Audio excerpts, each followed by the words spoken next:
Hey there, Christophe from the French Herbal. In this episode, we're talking about a family of plant constituents called mucilages. It's a term you're going to hear very often in the world of medicinal plants and herbalism, and it's important, really important that you understand what it means. So what exactly is a mucilage? Well, it's a substance that the plant uses to retain water in its tissues, right? So it's a molecule with a strong affinity for water, kind of like a little sponge, if you will. And from a chemical standpoint, a mucilage is a large molecule derived from sugars. Technically, it's a polysaccharide, meaning that it's made up of sugars linked together. And keep that term in mind, polysaccharides, because you'll come across it regularly when you study plants. So mucilages are a specific type of polysaccharide. There are several kinds of mucilages and the discussion can get very complex, so I'm going to keep it simple. I'll talk about mucilages in general without getting into the specifics of the chemical structures. So these mucilages, they love water and they have the ability to form what we call a gel. And so when they are in a dry form, like those found in dried marshmallow roots, for instance, and you mix them with water, they swell quite a bit to form that gel. In general, we do a maceration in cold water because mucilages can sometimes be partially degraded by heat. So the purist interested in just the mucilage portion of, say, marshmallow root or psyllium will do a cold maceration. Now, if the plant contains other constituents, then hot water will usually do a better job of extraction because heat makes plant tissues softer, and there's also molecular agitation with heat that makes the extraction better. So if you took, for instance, plantain leaves, they do contain mucilages, but they also contain iridoids, flavonoids, phenolic acids, tannins, and so on. So here, a hot infusion, a tea in other words, will do a much better job to extract as much as we can of all the constituents combined. And don't worry too much about the mucilage portion because it might be degraded a tiny bit, but overall everything will be fine. So let's go back to that famous gel. In most cases, it doesn't create a stiff gelatin, right? Like, you know, that very bouncy British dessert that you may have tasted if you went to England. So it's not quite like a jello. It's more like a very soft and liquid gel, and it's gonna depend on the plant as well. Some plants can make a very thick gel, while others make a thinner, more liquid gel. Marshmallow root, for instance, makes a very thin and liquid type of gel. Very pleasant to drink, slightly sweet. And when you're not used to preparing marshmallow root as a cold infusion, you may be a bit surprised, thinking you should have obtained a thicker kind of gel. But no, you did not make a mistake. It remains quite fluid. On the other hand, psyllium husks make a very thick gel if you put enough of the psyllium in the water and if you wait long enough. And sometimes you want to put psyllium in the water, stir, and then drink right away to avoid the thick paste if you wait too long.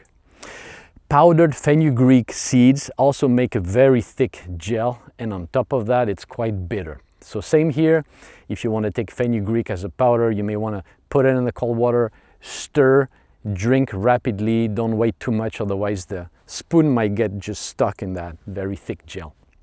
Hey, just a quick pause to let you know you can grab my free ebook on preparing herbal teas for the 4 seasons. It's full of simple recipes and blends you can make with herbs you can buy or even grow almost anywhere. The link is right below this episode. Go check it out. Now here's a very interesting point. Mucilages cannot be broken down by our digestive enzymes. That means our digestive system cannot convert them into sugars, so they do not raise blood sugar levels. And in fact, because they tend to absorb and trap liquids, they can actually pull certain dietary sugars away from their absorption sites in the intestinal tract. So at the opposite, they will lower blood sugar slightly by blocking absorption of dietary sugars. Now further down in the colon, they become a preferred food source for the gut flora, which will metabolize them into what we call short-chain fatty acids. And these are very beneficial for the lining of the colon, and also they will be absorbed and used as a source of energy by the body. And this explains why in the French tradition, very mucilaginous plants were traditionally used for convalescence when the people were very weak with very weak digestion and a lack of appetite. They didn't want to eat anything. So we gave them very mucilaginous preparation, letting the gut flora do the work actually, if you will, and also soothing the digestive tract along the way. Mucilages act as prebiotic, meaning they help nourish the intestinal bacteria, which is pretty interesting based on what we know today regarding the gut flora and massive dysbiosis in the general population. Okay, let me give you a list of the main mucilaginous plants and then I'll explain in what situations we use them.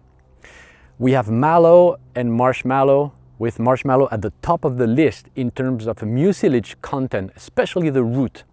Marshmallow root is really the flagship of mucilaginous plants. The leaves and the flowers of the marshmallow plant also contain a lot of mucilages, but not as much as the root, but you can use them as well. In American herbalism, there's slippery elm, used a bit like marshmallow root. Unfortunately, I hear that it's been over-harvested in the wild, and those poor trees have taken a beating. So if you have the choice, maybe go with marshmallow, which is mostly cultivated today to my knowledge. Then we have mallow, we have plantain, we have mullein, coltsfoot, linden flowers, violet. We have seeds of plants like psyllium, which is the husk of the seed of a particular type of plantain. We have linseeds, we have fenugreek seeds, we have carob seeds, and there are other plants, of course. A lot of herbs contain mucilages. Okay, now, so let's talk about the properties of mucilages and mucilaginous plants. First, they soothe inflammation of the digestive tract. They act by direct contact because they form a natural coating that calms things down temporarily. So they need to be taken regularly in small amount to coat the mucous membrane throughout the day, because then they go away, so you have to take another swallow, right? And that effect is what we call an emollient effect. So here's a new term for you, emollient. Emollient herbs are useful for inflammation of the throat, esophagus, stomach, and intestinal tract.